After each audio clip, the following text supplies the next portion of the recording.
ശത്രുരാജ്യം മനഃപൂർവ്വം ഇന്ത്യക്ക് പ്രകോപനമൊക്കെ ഉണ്ടാക്കിക്കൊണ്ട് സ്വയം വിലപിക്കുന്ന ചിത്രങ്ങളാണ് ഇപ്പോൾ നമ്മൾ കാണുന്നത്.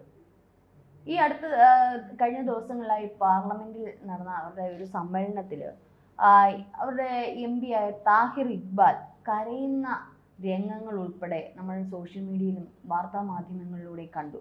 ഇങ്ങനെയാണ് ആ കരയുന്നത്: ദൈവമേ, ഇന്ന് ഞങ്ങളെ രക്ഷിക്കണമേ. യുദ്ധം തുടങ്ങിയില്ല, അല്ലെങ്കിൽ ഇത്തരത്തിലുള്ള യാതൊന്നിലേക്കും കടന്നില്ല എന്ന് തന്നെ പറയാം. പക്ഷെ അതിനു മുമ്പ് തന്നെ ഞങ്ങളെ രക്ഷിക്കണമേ എന്ന് പറഞ്ഞുകൊണ്ടുള്ള അവരുടെ ദയനീയമായിട്ടുള്ള കരച്ചിൽ, അതിൽ നിന്ന് തന്നെ നമുക്ക് മനസ്സിലാക്കാൻ പറ്റുന്ന ഒരു കാര്യമുണ്ട്: എന്ത് പരാജയമാണ് നമ്മുടെ ശത്രുരാജ്യം, എന്തുമാത്രം അധപ്പതിച്ചിരിക്കുന്നതാണ് നമ്മുടെ ശത്രുരാജ്യം. ഒന്നുമില്ല, വീർവാണമല്ലാതെ ഇവർക്ക് യാതൊന്നുമില്ല പറയുവാൻ, അല്ലെങ്കിൽ യാതൊന്നും പ്രവർത്തിക്കാനില്ല. എന്നിട്ടും തുടങ്ങുന്നതിന് മുമ്പേ ഇത്തരത്തിൽ വിലപിക്കുന്നുണ്ടെങ്കിൽ അവരുടെ അവസ്ഥ, അവരുടെ ശോചനീയമായിട്ടുള്ള അവസ്ഥ വളരെ വളരെ പരിതാപകരമായിട്ടുള്ള ഒരു അവസ്ഥയാണ് അതിൽ നിന്നൊക്കെ ചൂണ്ടിക്കാണിക്കുന്നത്. കാരണം പാർലമെന്റ് സമ്മേളനത്തിടെ ഇടയിൽ പല എം പിമാർ, ഇപ്പം ഈ താഹിർ ഇക്ബാൽ മാത്രമല്ല, മറ്റൊരു MP ആയിട്ടുള്ള ഷഹബാസ് ഷെരീഫിനെ ഷാഹിദ് എന്ന് പറയുന്ന MP വിമർശിച്ചിരുന്നു. ഷാഹിദും ഇത്തരത്തിലാണ് പറഞ്ഞത്: ഷഹബാസ് ഒരു ഭീരുവാണ്, മോദിയുടെ പേര് പറയാൻ പോലും അയാൾക്ക് പേടിയാണ് എന്നുള്ള തരത്തിലുള്ള വിമർശനങ്ങൾ വന്നിരുന്നു. ഷഹബാസ് ഷെരീഫിനെ ഷാഹിദ് വിമർശിക്കുന്ന വീഡിയോകളൊക്കെ ഇപ്പോൾ പുറത്തു വന്നിരുന്നു. ഷഹബാസ് ഒരു ഭീരുവാണെന്നും ഇന്ത്യൻ പ്രധാനമന്ത്രി നരേന്ദ്രമോദിയുടെ പേര് പറയാൻ പോലും അദ്ദേഹത്തിന് ഭയമാണെന്ന് എന്നുള്ള തരത്തിലുള്ള ഷാഹിദ് വിമർശിക്കുന്ന വീഡിയോ ആണ് പുറത്തു വന്നത്.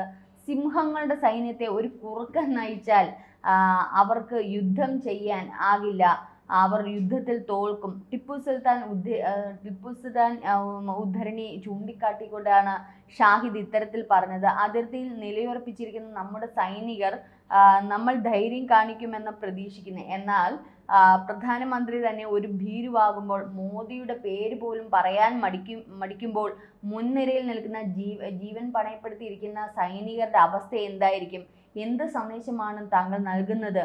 അതേസമയം ഇത്തരത്തിലുള്ള കാര്യങ്ങളെല്ലാം പറഞ്ഞു നിങ്ങൾക്ക് അമേരിക്കയിലും ഈ പറഞ്ഞതുപോലെ യൂറോപ്പിലും ഒക്കെ ഇഷ്ടംപോലെ സ്വത്തുക്കളും വീടുകളും ഒക്കെ ഉണ്ട്. അപ്പം നിങ്ങൾക്ക് എന്തെങ്കിലും ഇവിടെ രാജ്യത്തിൽ എന്തെങ്കിലും പ്രശ്നങ്ങളൊക്കെ ഉണ്ടായാൽ നിങ്ങൾക്ക് ഇവിടുന്ന് പൊടിയും തട്ടി നിങ്ങൾക്ക് പെട്ടെന്ന് കയറിപ്പോവാം. പക്ഷെ ഞങ്ങളെപ്പോലുള്ള സാധാരണ ആൾക്കാർ, ഈ അതായത് പാകിസ്ഥാനിൽ ജീവിക്കുന്ന ഞങ്ങളെപ്പോലുള്ള സാധാരണ ആൾക്കാർ എങ്ങോട്ടേക്കാണ് ഓടുന്നത്, എങ്ങോട്ടേക്ക് പോകും, ഞങ്ങളെ സംരക്ഷിക്കാൻ ആരാണുള്ളത്? ഇതിനൊക്കെ ഉത്തരം പറഞ്ഞിട്ട് മതി അടുത്ത ഇന്ത്യയായിട്ടുള്ള ഒരു പോരിന് പോകേണ്ടത്, അല്ലെങ്കിൽ അത്തരത്തിലുള്ള തർക്കത്തിലേക്ക് പോകേണ്ടുന്നത്.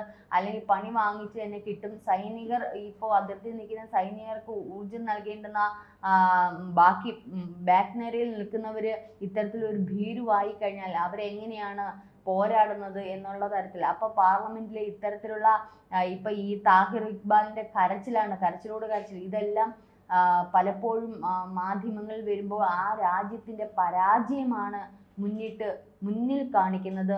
മാത്രമല്ല, ഇത്തരത്തിൽ ഇവർ പല രാജ്യങ്ങളോടും അഭ്യർത്ഥന നടത്തിയിട്ടുണ്ട്: ഞങ്ങളെ സംരക്ഷിക്കണം, അല്ലെങ്കിൽ ഞങ്ങളെ രക്ഷിക്കണം, ഇന്ത്യ ഇനി ചെയ്യാതിരുന്ന. ഇതിനിടയ്ക്ക് ഒരു ഇത് വന്നിരുന്നു: ഇന്ത്യ ഞങ്ങളോട് പോരടിക്കാതിരുന്ന ഇതോടെ നിർത്തുവാണെങ്കിൽ ഞങ്ങൾ നിർത്താൻ തയ്യാറാണ്, ഞങ്ങളെ തൊടില്ലെങ്കിൽ ഞങ്ങൾ നിർത്തും എന്നൊക്കെ തരത്തിലുള്ള ഈ കുട്ടിക്കളി ഉണ്ടല്ലോ, അത് തന്നെയാണ് പലയിടത്തുനിന്നും അവിടെയുള്ള പ്രധാനപ്പെട്ട വ്യക്തികളിൽ നിന്നൊക്കെ കേൾക്കാൻ കഴിയുന്നത്.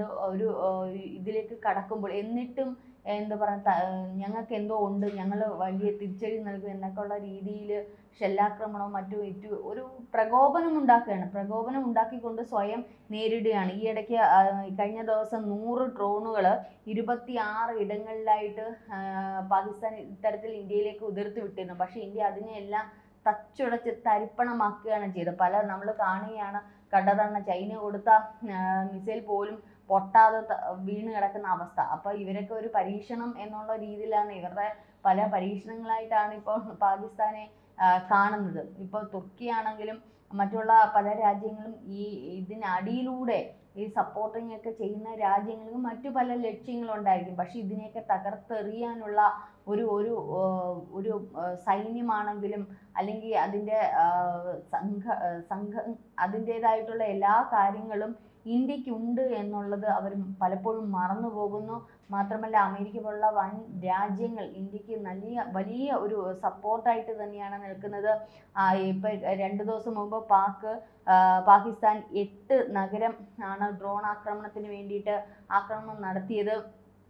അതിന് ഇന്ത്യ തിരിച്ചടിച്ചത് ഇന്ത്യയിലേക്ക് തിരിച്ചുവിട്ടത് ഇസ്ലാമാബാദ്, റാവൽപിണ്ടി, സിയാൽ, അതേപോലെ ലാഹോർ, പെഷാവർ, ഗുജ്റൻവാല, അട്ടോസ് ഇങ്ങനെ തുടങ്ങിയ രാജ്യങ്ങളിലേക്ക് ഇന്ത്യ ഇത്തരത്തിൽ തിരിച്ചടിക്കുകയാണ് ചെയ്യുന്നത്. മാത്രമല്ല ജമ്മുവിൽ ഇന്ന് രാവിലെ നമുക്ക് കിട്ടിയൊരു വാർത്ത, സർക്കാർ ഉദ്യോഗസ്ഥൻ കൊല്ലപ്പെട്ടു എന്നുള്ളൊരു വാർത്തയാണ്. തീർച്ചയായിട്ടും ഇതിനപ്പുറം കൊടുക്കുകയാണ്. അപ്പോൾ ചെറിയ ചെറിയ രീതിയിൽ ഇതിൻ്റെ അതിർത്തി മേഖലകളിലൊക്കെ വലിയ രീതിയിലുള്ള പ്രകോപനങ്ങൾ ഉണ്ടാക്കിക്കൊണ്ട് അവർ തന്നെ ഇപ്പോൾ പണി വാങ്ങിച്ച് കിട്ടുന്ന തരത്തിലാണ് അവർ ചെയ്തുകൊണ്ടിരിക്കുന്നത്.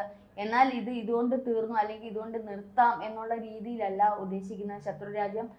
എന്നാൽ ഞോണ്ടി ഇരുന്നിട്ട് വലിയ വലിയ ആഘാതങ്ങളാണ് ഏറ്റുവാങ്ങിക്കൊണ്ടിരിക്കുന്നത്. ഇന്ത്യയെ തടുക്കാൻ അവർക്കാവില്ല. ഇപ്പം നിലവിൽ വന്നിരിക്കുന്ന ഒരു വാർത്ത എന്ന് പറയുന്നത് ഇന്ത്യയുടെ ആരോപണമൊക്കെ മറികടന്നുകൊണ്ട് 8500 കോടി രൂപ അന്താരാഷ്ട്ര നാണയനിധി ഇവർക്ക് അനുവദിച്ചിട്ടുണ്ട്. പക്ഷെ അത് ഒന്നും നമ്മൾ ചിന്തിക്കേണ്ടിയിരിക്കുന്ന പല കാര്യങ്ങളാണ്.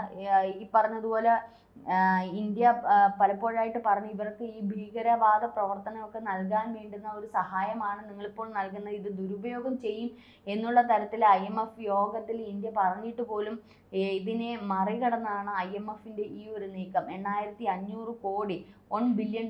അപ്പോൾ ഇവർക്ക് നേരത്തെ മുൻകാലങ്ങളിൽ ഇവർ കടം വാങ്ങിയിട്ടുണ്ട്. ഈ രാജ്യം കൊടുക്കാൻ പറ്റുന്നതിനപ്പുറം കടം വാങ്ങിയിട്ടുണ്ട്. അതൊന്നും കൊടുത്തു തീർത്തിട്ടില്ല.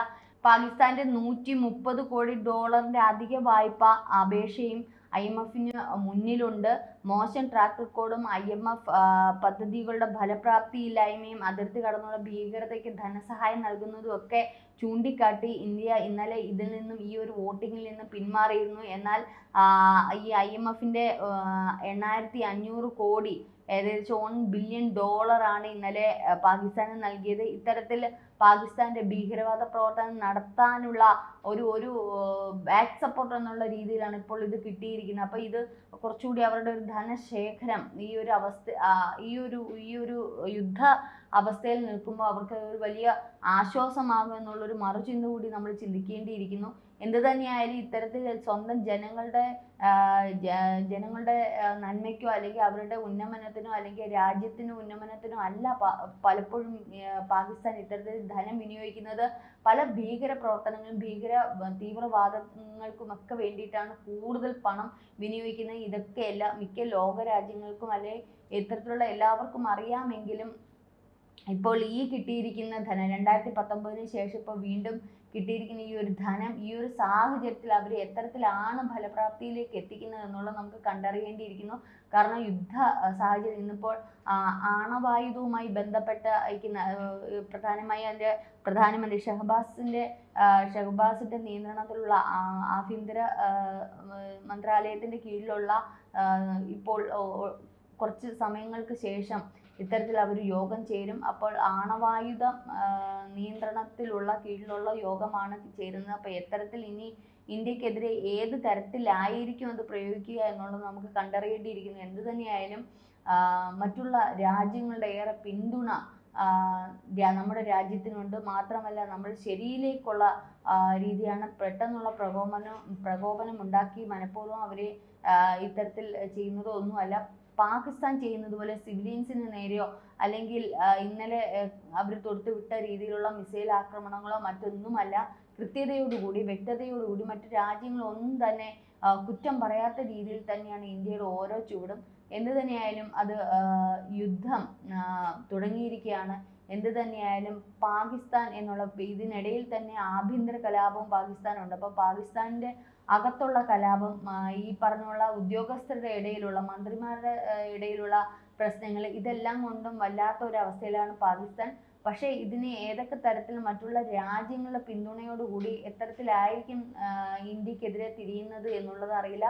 ബലൂചിസ്ഥാന് സ്വന്തമായിട്ടുള്ള രാജ്യം ഞങ്ങൾക്ക് പ്രത്യേകം വേണം, ഇത്തരത്തിൽ ബംഗ്ലാദേശ് എങ്ങനെയാണോ ആയത് അതേപോലെ ബലൂചിസ്ഥാൻ ഒരു പ്രത്യേക രാജ്യമാക്കണം എന്നുള്ള തരത്തിൽ അതിനിടയിലുള്ള ആഭ്യന്തര കലാപം, അവർ തന്നെ അങ്ങോട്ടും ഇങ്ങോട്ടുമുള്ള പോരാട്ടങ്ങളും ഒക്കെ ഇതിനിടയിൽ നടക്കുന്നുണ്ട്. ചുരുക്കം പറഞ്ഞ ഒരു എന്താ പറയുക, വല്ലാത്തൊരു ചിലന്തി വല കൂട്ടിനുള്ളിൽ തന്നെയാണ് ഇപ്പോൾ പാകിസ്ഥാൻ നിലനിൽക്കുന്നത്.